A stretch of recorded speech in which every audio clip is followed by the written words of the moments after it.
প্রতিবন্ধিতা অন্তর্ভুক্তিমূলক সমাজ গড়ি, সামাজিক অগ্রগতি ত্বরান্বিত করি, এই প্রতিপাদ্য নিয়ে পঞ্চগড়ে 34তম আন্তর্জাতিক এবং 27তম জাতীয় প্রতিবন্ধী দিবস পালন করা হয়েছে। পঞ্চগড় থেকে আব্দুর রহিমের প্রতিবেদনে দেখুন বিস্তারিত। এই উপলক্ষে বুধবার ৩ ডিসেম্বর সকাল 10টায় পঞ্চগড় জেলা প্রশাসন, জেলা সমাজসেবা কার্যালয় এবং প্রতিবন্ধী সেবা ও সাহায্য কেন্দ্রের আয়োজনে পঞ্চগড় জেলা প্রশাসকের কার্যালয়ের সামনে থেকে একটি বর্ণাঢ্য শোভাযাত্রা বের করা হয়। শোভাযাত্রাটি জেলা প্রশাসক কার্যালয়ের চত্বর ঘুরে একই জায়গায় এসে শেষ হয়। শোভাযাত্রায় জেলা প্রশাসক সহ বিভিন্ন দপ্তরের কর্মকর্তা, এনজিও প্রতিনিধি ও প্রতিবন্ধীরা অংশ নেন।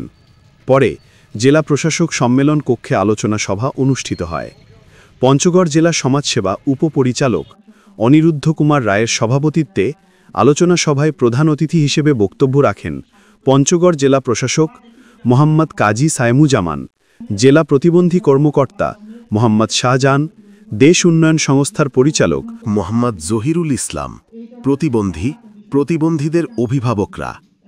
আলোচনা সভা শেষে প্রতিবন্ধীদের মাঝে হুইল চেয়ার তুলে দেন পঞ্চগড় জেলা প্রশাসক কাজী মোহাম্মদ সায়েমুজ্জামান।